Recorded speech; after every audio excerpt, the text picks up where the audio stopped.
नमस्कार, स्वागत है आपका जन टीवी उत्तराखंड में। आपके साथ हूं मैं सदफ फातिमा। खबरों की शुरुआत करेंगे हेडलाइंस के साथ।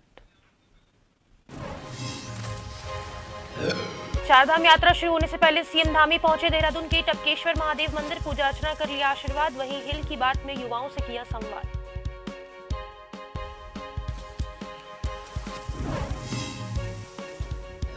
उत्तराखंड सीएम पुष्कर धामी ने आईटीबीपी अधिकारियों से की मुलाकात। विभिन्न विषयों पर राज्य सरकार के स्तर पर होने वाली कार्रवाई में शीघ्रता का दिया आश्वासन।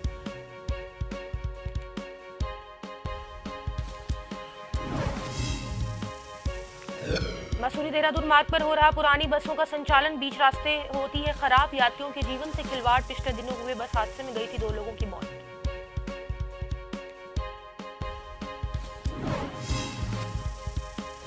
चारधाम यात्रा की तैयारियां, स्वास्थ्य सचिव ने बद्रीनाथ तक जाकर स्वास्थ्य सेवाओं का किया निरीक्षण। मुख्य चिकित्सा अधिकारी को दिए निर्देश।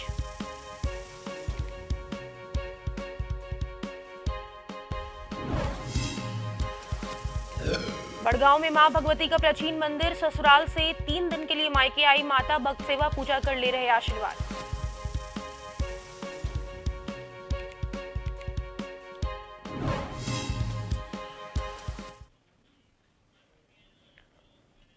और अब खबरें विस्तार से। चारधाम यात्रा शुरू होने से पहले मुख्यमंत्री पुष्कर सिंह धामी ने देहरादून में टपकेश्वर महादेव मंदिर में पूजा अर्चना की। इससे पहले उन्होंने पुजारी भरतगिरी महाराज का आशीर्वाद लिया, जिसके बाद सीएम धामी ने विधि विधान से मंत्रोच्चारण कर शिवलिंग पर जलाभिषेक करते हुए पूजा अर्चना की और प्रदेशवासियों के लिए खुशहाली की कामना की। वहीं मुख्यमंत्री ने कहा कि इस बार चारधाम यात्रा को लेकर सभी तैयारियां पूरी कर ली गई हैं।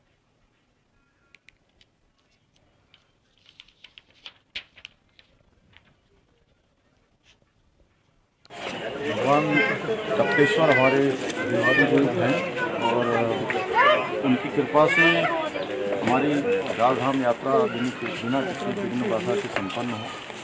यात्रा आसान हो, सरल हो, सभी लोगों के लिए सुगम हो और सबकी मनोकामना पूर्ण हो।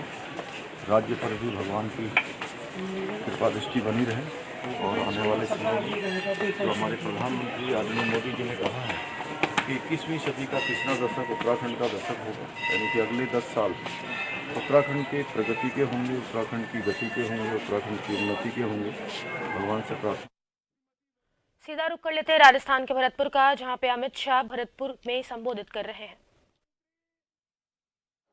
भाई गजेंद्र सिंह शेखावत जी, श्रीमान अर्जुन मेघवाल जी, श्री कैलाश चौधरी जी, श्री अरुण सिंह जी, हमारे संगठन के बहुत पुराने कार्यकर्ता, राजस्थान के नेता और गुजरात में भी पार्टी बनाने में जिनका बड़ा योगदान है, ऐसे श्री ओम प्रकाश माथुर जी, श्रीमती विजया राहतकर जी, श्री राजेंद्र गहलोत जी, श्री संजीव बालियान जी, श्री कनकमल कटारा जी, श्रीमती रंजीता कोहली जी, सुखबीर सिंह जौनपुरिया जी, मनोज रजौरिया जी और अभी अभी जो राजस्थान के नेता प्रतिपक्ष बने हैं ऐसे मेरे मित्र भाई राजेंद्र राठौर जी, उपनेता श्रीमान सतीश पुनिया जी और आज के कार्यक्रम में आए हुए भारतीय जनता पार्टी के मालिक, ऐसे मेरे कार्यकर्ता भाइयों बहनों, आप सभी को मेरा प्रणाम, नमस्कार। आज मैं यहां आया हूं, यह भूमि मैया काली देवी की भूमि है, मदन मोहन जी की भूमि है, त्रिनेत्र गणेश जी की भूमि है और मंचकुश स्थित लाडली जगमोहन की भूमि है। इस सबको मैं प्रणाम कर कर मेरी बात की शुरुआत करना चाहता हूं। आज राजस्थान की इस वीर भूमि पर राजस्थान के लोक देवता वीर तेजा जी, बाबा रामदेव जी, गोगा जी महाराज, पबू जी महाराज, भगवान देवनारायण जी, गुरु जंबेश्वर जी और देव बाबा जैसे लोक देवताओं को भी प्रणाम कर कर मैं यहां अपनी बात की शुरुआत करता हूं। और सबसे पहले भरतपुर में आया हूं, जिन्होंने देश को मुगलों के शासन के मुक्त कराने के लिए पूरा जीवन लगा दिया, वो वीर सूरजमल जाट महाराज को भी प्रणाम करना चाहता हूं। मित्रों, सूरजमल जी ने अपने पराक्रम का लोहा मनवाया था। यहां लोहगढ़ के किला ऐसा निर्माण किया जिसको मुगल कभी हरा नहीं सके। वो सूरजमल जी को बार बार प्रणाम करते हैं। मित्रों, आज यहां पर 4 जिले और 19 विधानसभाओं के 8640 बूथ के बूथ अध्यक्ष और बूथ के महामंत्री, ऐसे हमारे 24,000 से ज्यादा कार्यकर्ता यहां मौजूद है।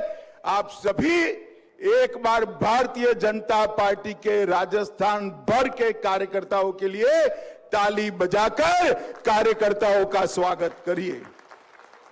मित्रों, आज मैं यहां आया हूं तब पूरे देश भर में पंचायत से पार्लियामेंट तक पार्टी की विजय पताका मोदी जी के नेतृत्व में फहरा चुकी है। एक जमाने में कांग्रेस के नेता संसद में हमें ताना लगाते थे, हम दो हमारे दो का सूत्र भाजपा ने अपनाया है। हमारे 2 ही सांसद थे, मगर आज वो कांग्रेस पार्टी को लोकसभा में विपक्ष के नेता का भी स्टेटस नहीं रहा है।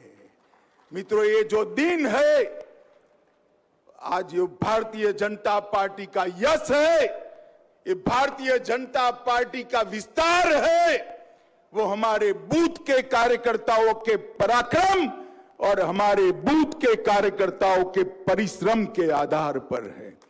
और कोई पार्टी नेताओं के आधार पर चल सकती है, मगर भारतीय जनता पार्टी जब कोई भी विजय प्राप्त करती है, आप निश्चित मानकर चलना, वो विजय मेरे बूथ पर खड़े हुए बूथ के कार्यकर्ता का विजय है। मित्रों, मोदी जी ने इस 10 साल के अंदर देश के चप्पे चप्पे पर भारतीय जनता पार्टी का निशान, कमल निशान, भारतीय जनता पार्टी का झंडा और भारतीय जनता पार्टी की विचारधारा को पहुंचाने का काम किया है। अभी अभी राहुल बाबा ने बड़ी यात्रा करी, देश भर में पैदल चले, अच्छा ही किया। मगर मैं एक पत्रकार सम्मेलन में गया तो पत्रकारों ने पूछा, कितनी बड़ी यात्रा कर कर आए, नतीजा क्या होगा? मैं कोई इतनी बड़ी यात्रा कर कर आए, कांग्रेस के गढ़ जैसे नॉर्थ ईस्ट के अंदर 3 चुनाव हुए, कांग्रेस पार्टी का पूरा सफाया हो गया। माताओं, भाइयों, बहनों, मोदी जी ने जिस तरह से भारतीय जनता पार्टी के माध्यम से भारत की जनता की आकांक्षाओं की पूर्ति की, भारत को सुरक्षित बनाया, भारत को समृद्ध बनाने की नींव डाली, घर घर तक शिक्षा पहुंचाने का कार्यक्रम किया है और गरीब कल्याण का हमारा जो सूत्र है उसको मोदी जी ने चरितार्थ किया है। इसका परिणाम है कि चुनाव कहीं पर भी हो, पूर्व में हो, पश्चिम में हो, उत्तर में हो, उत्तर पूर्व में हो या दक्षिण में कर्नाटक में होने वाला हो, विजय भारतीय जनता पार्टी की ही होती है। माताओं, भाइयों, बहनों, मोदी जी ने इस 9 साल के अंदर देश के 13 करोड़ गरीब माताओं के घर में गैस का सिलेंडर भेजा, 3 करोड़ से अधिक घरों में बिजली पहुंचाई, 4 करोड़ से ज्यादा घर गरीबों के लिए बनाने की शुरुआत की। लगभग कोरोना का 230 करोड़ लोगों को टीका लगाया। इतने सारे कार्यकर्ता है, बताओ भाई, कोरोना के दोनों टीका मिल गए या नहीं मिले हैं? जरा हाथ ऊपर करो तो मिले हैं या नहीं मिले हैं? मोदी जी ने भारत को कोरोना से सुरक्षित करने का काम किया। हर घर में शौचालय पहुंचाया। 55 करोड़ लोगों को 5 लाख तक का पूरा स्वास्थ्य के खर्चे की चिंता से मुक्त कर दिया। 80 करोड़ लोगों को 2.25 साल से प्रति व्यक्ति प्रति माह 5 किलो अनाज देश के प्रधानमंत्री जी भेज रहे हैं। और इसके साथ साथ 60 करोड़ से ज्यादा लोगों को घर में बैंक अकाउंट पहुंचाने का काम हमारे नरेंद्र मोदी जी ने किया। और यहां पर कांग्रेस पार्टी को राजस्थान की जनता ने सत्ता दे दी। अभी दोनों लोग सत्ता के लिए लड़ रहे हैं। गहलोत जी लड़ रहे हैं, उतरना नहीं चाहता। पायलट जी कहते हैं मैं बनना चाहता हूं। भैया काहे को लड़ रहे हो? सरकार तो भारतीय जनता पार्टी की बननी है। एक खामखा झगड़ा कर रहे हैं, जो चीज है ही नहीं उसके लिए लड़ रहे हैं। अरे पायलट जी, आप कितना भी करो आपका नंबर नहीं आएगा। आपका कंट्रीब्यूशन शायद जमीन पर थोड़ा गहलोत जी से ज्यादा हो सकता है, मगर कांग्रेस के खजाने में गहलोत जी का कंट्रीब्यूशन ज्यादा है। आपका नंबर नहीं लगेगा। माताओं, भाइयों, बहनों, इन लोगों ने राजस्थान को लूटने का काम किया है। एक गहलोत सरकार राजस्थान में आजादी के बाद आई हुई भ्रष्ट से भ्रष्ट सरकारों में से एक सरकार एक गहलोत सरकार है। मित्रों, मैं यहां आया हूं तब बूथ के भरोसे भारतीय जनता पार्टी चुनाव के मैदान में जा रही है। मोदी जी के काम के आधार पर, भारतीय जनता पार्टी की विचारधारा के आधार पर और मोदी जी की लोकप्रियता के आधार पर हम चुनाव के मैदान में जाएंगे। मुझे पूरा भरोसा है 2/3 बहुमत के साथ राजस्थान में सरकार बनने वाली है। और इसके बाद 24 में फिर से एक बार गहलोत जी कान खोलकर सुन लीजिए, फिर से एक बार, तीसरी बार राजस्थान की 25 सीटें भारतीय जनता पार्टी के खाते में जानी है। माताओं, भाइयों, बहनों, सशक्त मंडल, सक्रिय बूथ और पन्ना प्रमुख की उपस्थिति कोई हरा नहीं सकता। भारतीय जनता पार्टी को विजय अपना निश्चित है। माताओं, भाइयों, बहनों, 2014 में हमने 25 सीटें जीती, 19 में 25 सीटें जीती, 23 में 2/3 बहुमत से जीतेंगे और फिर से एक बार यहां पर भारतीय जनता पार्टी की 24 में 25 से 25 सीटें लाएंगे। मित्रों, अभी अभी वसुंधरा जी ने कहा कि विकास के बहुत काम किए हैं। उन्होंने लॉ एंड ऑर्डर की सिचुएशन की। वसुंधरा जी थोड़ी लिहाज रखने वाली नेत्री है हमारी। वसुंधरा जी, सिर्फ कानून और व्यवस्था के आंकड़ों में नेगेटिव विकास नहीं हुआ, परिवारवाद का विकास भी इस गहलोत सरकार ने किया है। गहलोत सरकार ने वंशवाद का विकास किया है, जातिवाद को भड़काने का काम किया है और इसके साथ साथ तुष्टीकरण की पराकाष्ठा कर राजस्थान के अंदर हिंसा का नंगा तांडव करने का इनको अधिकार दिया है। राजस्थान की जनता त्राही त्राही पुकार चुकी है। माताओं, भाइयों, बहनों, मोदी जी ने इस 9 साल में कश्मीर से धारा 370 को हटा दिया, पाकिस्तान प्रेरित आतंकवाद को समाप्त कर दिया। आज किसी की हिम्मत नहीं है भारत की सरहद पर हमारे जवानों का सर काटने की, क्योंकि यहां पर नरेंद्र मोदी की सरकार है। एक हिमाकत की थी उरी और पुलवामा में 10 ही दिन में सर्जिकल स्ट्राइक और एयर स्ट्राइक कर पाकिस्तान के घर में घुसकर मोदी जी ने आतंकवादियों का सफाया किया था। ये नरेंद्र मोदी सरकार है।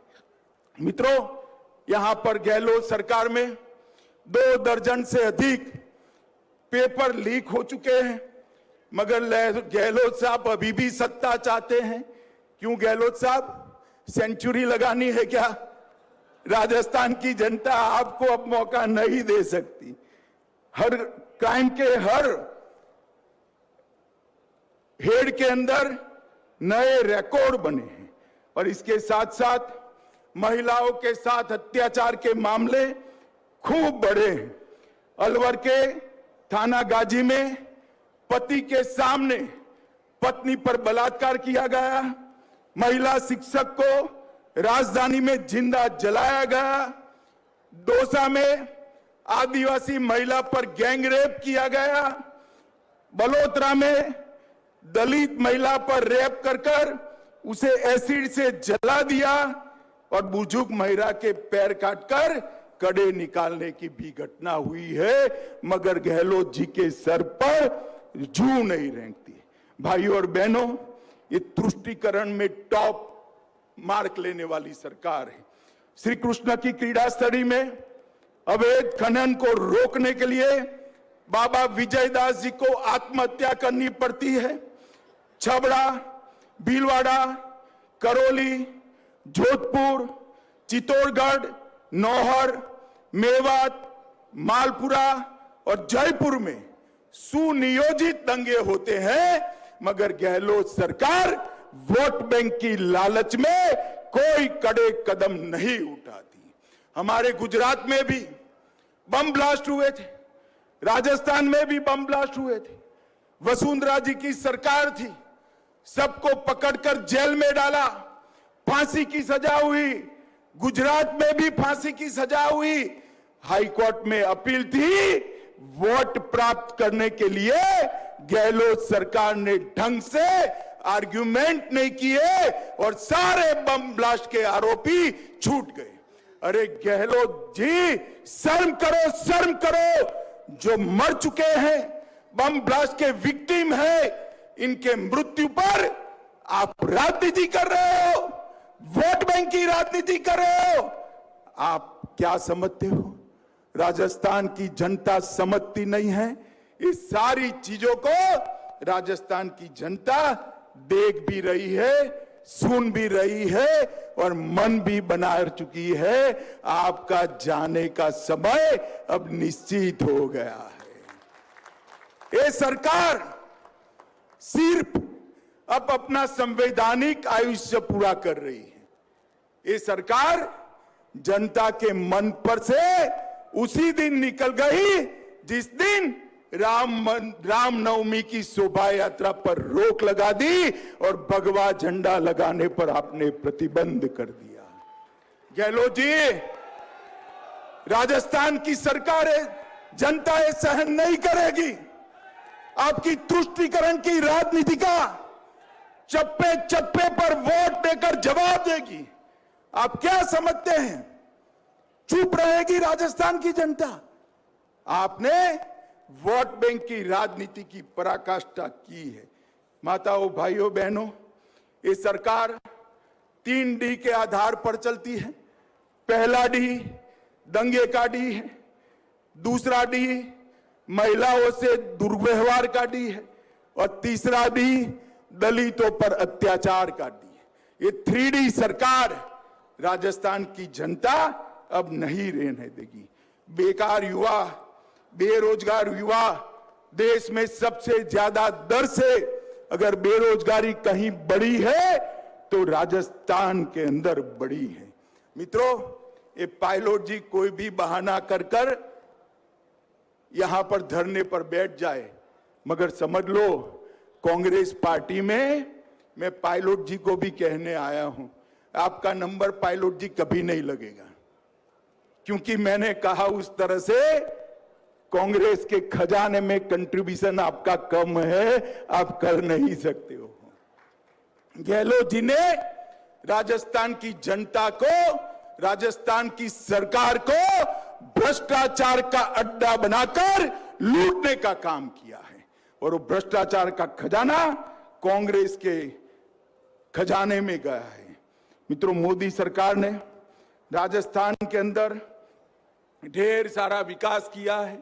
राजस्थान के अंदर कई सारे इंफ्रास्ट्रक्चर के काम किए हैं, जन औषधि केंद्र बनाए हैं, लगभग कपास और धान की एमएसपी, धान में 2040 रुपया, कपास में 6080 रुपया करी, राज्य मार्ग और मुख्य विकास कार्य के लिए 1600 किलोमीटर सड़क दी है, 80 लाख किसानों को किसान सम्मान निधि दी है, 81,20,000 शौचालय बनाए हैं। हमारे गजेंद्र जी बैठे हैं, जल जीवन मिशन के अंदर 4272 करोड़ रुपया खर्च कर ताली बजा दो एक बार गजेंद्र के लिए, 4200 करोड़ रुपया खर्च कर राजस्थान के हर धानी में, हर गांव में, हर घर में पानी पहुंचाने का काम किया है। लगभग 1228 किलोमीटर की सड़कें समाप्त हो चुकी है और हर घर में शौचालय भी बना है। भाइयों बहनों, मैं इतना ही कहने आया हूं। आप मुझे एक बार बताओ, मोदी जी को फिर से एक बार प्रधानमंत्री बनाना है या नहीं बनाना है? जोर से हाथ ऊपर कर कर बोलो, बनाना है या नहीं बनाना है? अरे सिर्फ नारे से नहीं बनेगा। अगर मोदी जी को, अरे सुनो युवाओं, सुनो बाद में नारा लगाओ। मोदी जी को अगर प्रधानमंत्री बनाना है तो उसके पहले एक ट्रेलर आ रहा है। 2023 में राजस्थान के चुनाव का ट्रेलर में कलर दिखा दो गहलोत को, अपने आप 25 में से 25 सीट आ जाएगी। मुझे बताओ, 2/3 बहुमत से सरकार बनाओगे, कमल को खिलाओगे, मोदी जी को प्रधानमंत्री बनाओगे? तो मेरे साथ दोनों हाथ उठाइए, महाराजा सूरजमल को याद कर कर मुट्ठी बींचे और प्रचंड आवाज से बोलिए, भारत माता की, भारत माता की, भारत माता की, वंदे वंदे वंदे।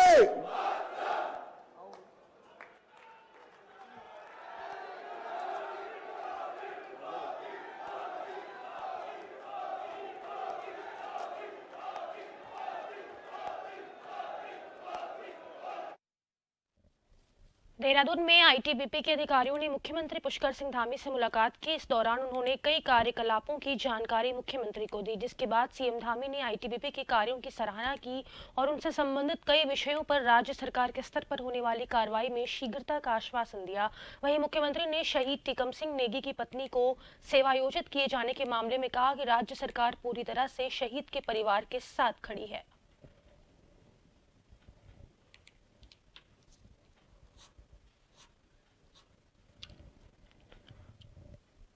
देहरादून में हिल की बात युवा संवाद कार्यक्रम हुआ, जहां पे सीएम पुष्कर धामी ने शिरकत की है। देहरादून के कनक चौक पर लगभग 50 लाख की लागत से एमडीडीए ने प्रतिमा बनाई और स्मारक स्थल बनाई। एपीजे अब्दुल कलाम का नाम सुना है ना? सभी जानते हैं। प्रोफेसर एपीजे अब्दुल कलाम बहुत सामान्य स्थितियों में, सामान्य परिस्थितियों में पैदा हुए और एक मछुआरे के घर में पैदा हुए हो। उनके पिता मछुआरे थे और मछुआरे के घर में पैदा होने के बाद उन्होंने अपने जीवन में परिश्रम किया और संकल्प लिया कि नहीं, मुझे अपने देश के लिए, भारत माता के लिए कुछ करके दिखाना है, कुछ बनना नहीं है, देखिए, बनने के लिए नहीं करना है, जो भी करना है कुछ करके दिखाने के लिए करना है। तो उन्होंने संकल्प लिया और वो क्या देश के बहुत बड़े वैज्ञानिक बने। हम सब जानते हैं कि देश के बड़े वैज्ञानिक बने, उसके बाद वो देश के राष्ट्रपति बने। देहरादून में देश के प्रथम सीडीएस स्वर्गीय जनरल बिपिन रावत की स्मृति मूर्ति का अनावरण हुआ। सीएम पुष्कर धामी सहित कई गणमान्य लोग मौजूद रहे।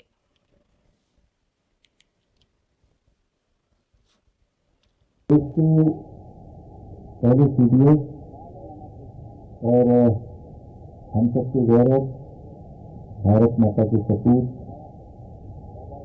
जनरल बिपिन रावत जी के इस मूर्ति के अनावरण के अवसर पर अभी आप सब लोगों ने जिनको सुना, फिर भी आज उनकी प्रतिमा की हो रहे अनावरण द्वारा हम जनरल साहब को अपनी श्रद्धांजलि तो अर्पित कर ही सकते हैं।